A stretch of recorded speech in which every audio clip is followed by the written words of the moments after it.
Okay, hello everyone and welcome back to your YouTube channel. And welcome to this amazing video today. As you must remember, we are working in this amazing module about power system dynamics. And a very important component of this module about power system dynamics is the proper understanding of modeling and simulation. As a consequence, a very important topic for you is having a physical taste of the electromechanical constant. And that is the reason that we are running this video today. It's a very practical video. It's a numerical example that we can follow, and you will be familiar with the most important equations that you need to know and you need to use when you are inside the electromechanical process analysis, okay? Well, let's start with this very short example. It's very simple, and let's go to the statement, okay? Two synchronous generators are connected by a transmission line, and the synchronous generator 1, SG1, is rated at 4 poles, 50 Hertz, 210 MVA, and 0.8 power factor lagging, okay? The moment of inertia is 31,252 kilograms square meter, okay? And the second synchronous generator, the synchronous generator 2, SG2, it's a 2-pole, 50 Hertz, 255 MVA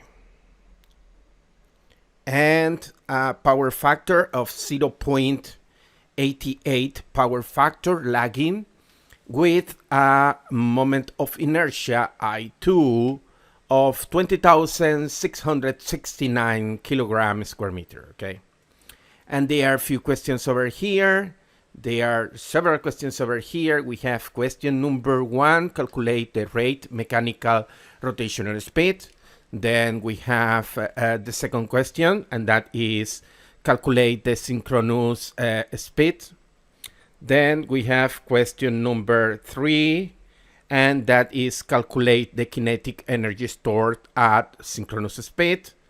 Then we have question number 4, and that is related to calculate the inertia constant of each generator using the units of megajoules over MVA, okay? Then we have the question 5, okay? Let me change here. Calculate the M constant of momentum in megajoule seconds per electrical degree, okay, for each generator. Then we have question number 6, and question number 6 is calculate the equivalent momentum of those two generators together. And finally we have question number 7, okay? And question number 7 is calculate the inertia constant of each machine, synchronous machine of course, and the total inertia constant of a single equivalent machine connect to a infinity bus, okay? And that is the very basic statement, okay? Sorry about those typos over here. I don't know what is happening with Microsoft Word, but I will fix this for the next version, okay? Let's start with the solution. Let's start with the solution. The solution is extremely simple, okay?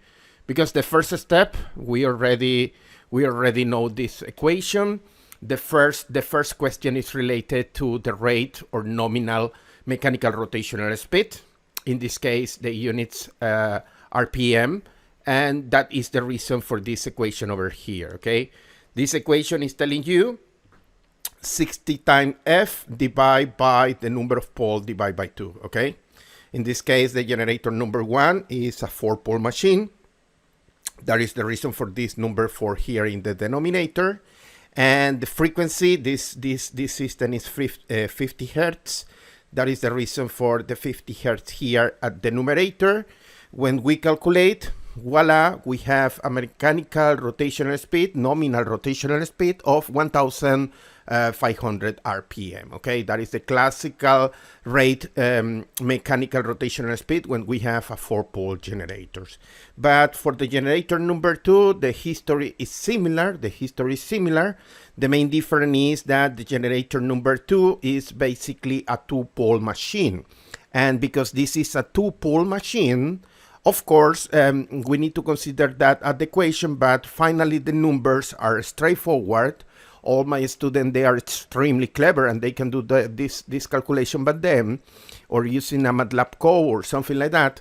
And the rotational speed, nominal or rate rotational speed of generator number 2 is basically 3000 RPM, okay? Next step. Okay, next step is, again, another simple procedure, okay?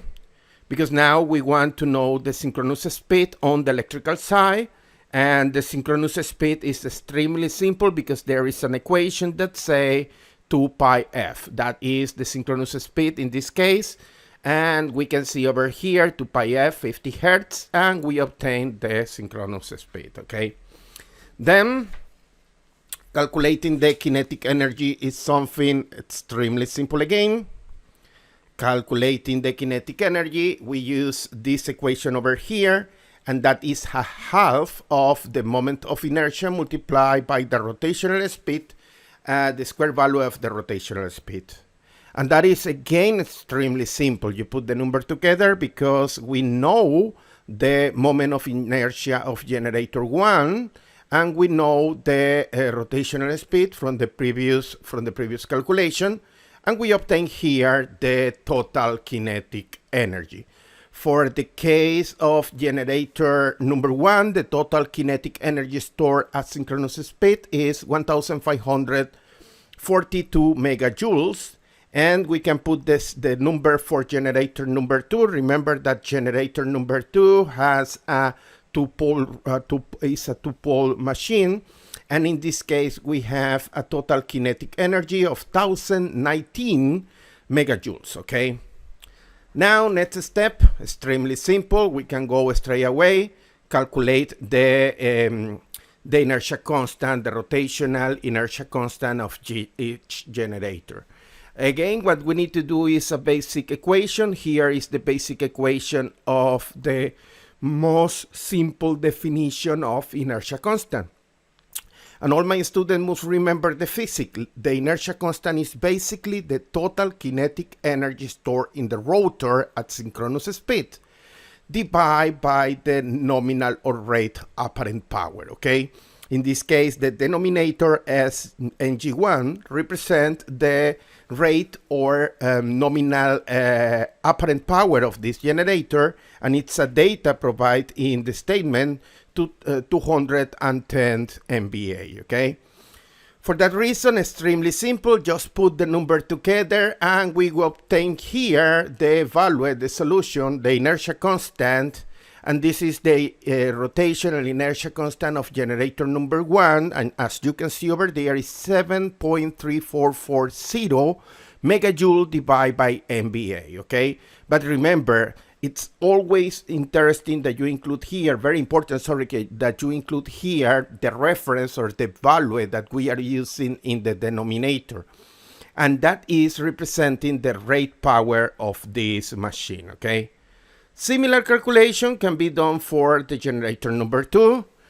We calculate already the kinetic energy. We know already the rate power that is 255 MVA, and from there we can put the numbers and we obtain a very beautiful number. H2, the rotational inertia of generator number 2, is 4.0 megajoule divided by MVA. Okay, next step.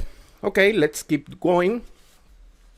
Now what we want to do is to calculate the momentum. And calculating the momentum, it's extremely simple because the momentum can be calculated using this equation over here.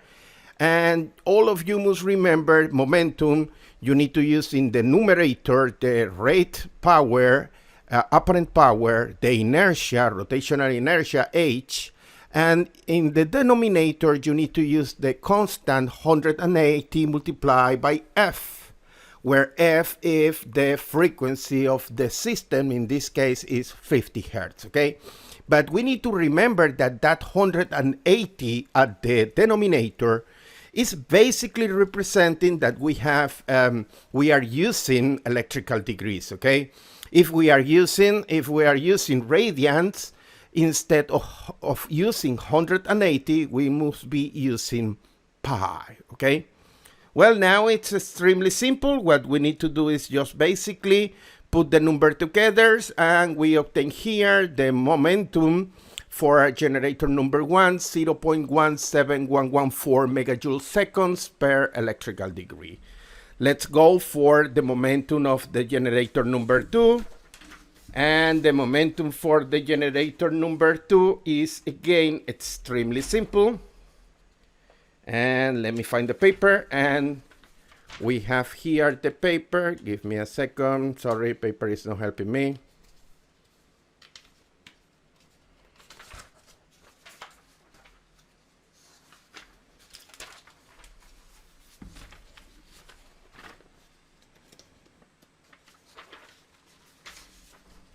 And we can run the calculations for the generator number 2.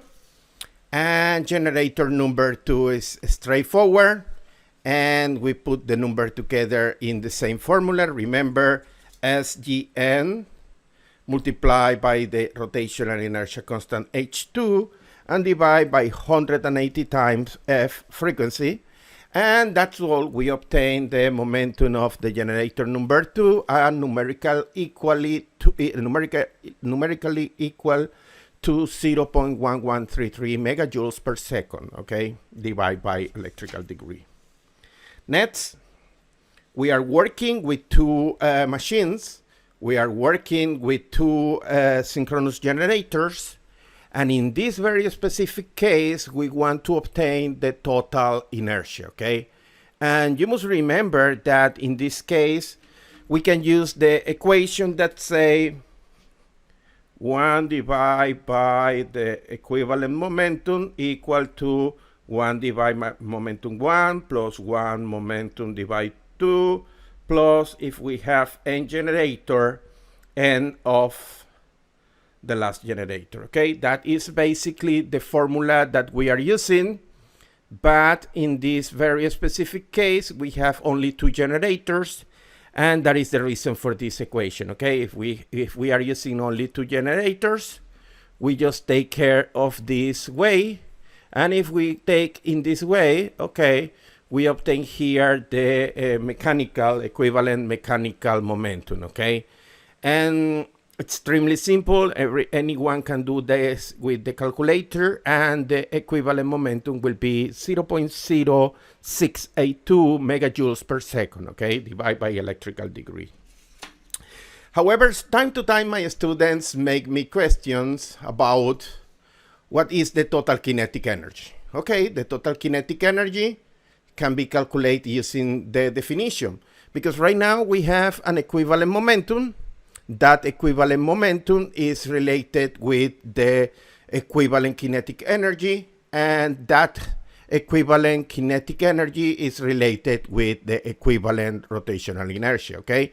What I'm telling you is that the kinetic energy is equal to 180 F multiplied by the equivalent momentum that we calculate here before, and that is what I am doing here, okay? 180, 50 hertz, the momentum, the equivalent momentum that we calculate, 0.0682. And we obtain here the big number here. We have that 680.9 megajoules represent the equivalent kinetic energy, okay? Now, if we have the equivalent kinetic energy, it's extremely simple to calculate the total equivalent rotational inertia, okay? It's extremely simple, because now what we need to do is, okay, we know the kinetic energy, divide by the total apparent power, and in this case we are using the total apparent power as the 100 MVA base provide at the statement, and dividing 630 megajoules by 100 MVA, we obtain here the magic number 6.13 megajoules MVA, and that is the equivalent rotational inertia. Okay, time to time my student asks me if there is an alternative way to do or to solve this last part, okay? And I must be honest, one of the beautiful things about electrical power system is if you understand the problem, if you understand the equations, if you understand the physics, you will be able to understand that there are many ways to get the same results for the same problem, okay? But what I will do now is I will show you an alternative method, okay? What I will do is just show you, I will keep here the result coming from the previous analysis, and what I will do now is I will show you an alternative way that you will get the same result, but probably in few lines, okay? What I will do here is something very simple. If you remember in part, let me remember part, in question number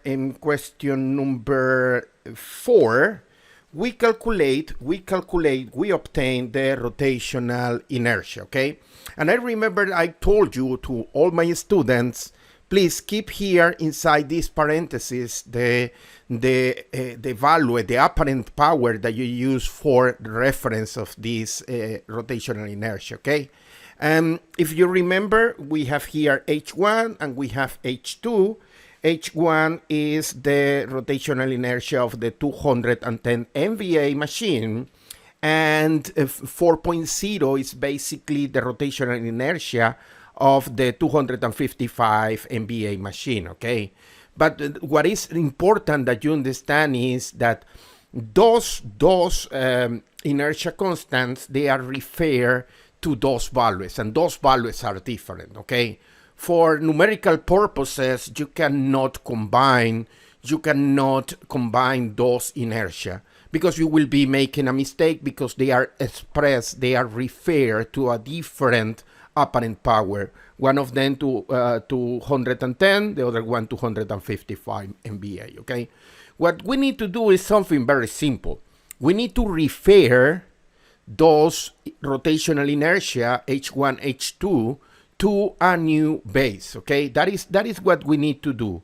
And if you remember, this statement, this problem said that the global or the general base is 100 MVA. What we need to do is something very simple. We will take here this equation, and what we need to do is multiply the original inertia by the base that we used to have and divide by the new base, okay? That is just a very basic and a very simple calculation, okay? And from there, we obtain H1 and H2. H1 is 15.42 megajoules MVA when we are using 100 MVA, and H2 is 10.2 when we are using 100 MVA, okay? And then what we use is the same equation, but now the equation related to combining the two synchronous generators, the rotational inertia of the two synchronous generators into a single equivalent. And that equivalent will be the product divided by the sum of the rotational inertias, and we got those values over here, and when we combine together, voila, look over here. The final value for the rotational inertia H is equal to 6.1395 megajoule MVA, and that is the same value that we obtained here. That means that with those lines over here, we did the same as in the previous example. And that is the way that you can see that following two different routes or two different paths, you can get to the same result. And that is basically because you understand the physics, you need to understand how those inertia constants are defined and what is the meaning and the understanding of the base value, okay? Well, It's almost 20 minutes in this example. I will say thank you very much to all of you for watching this video. If you like this video, please like it. And also, if you want, please subscribe to the YouTube channel and stay in touch. Thank you very much for watching. I will see you at the next video. Thank you. Bye now.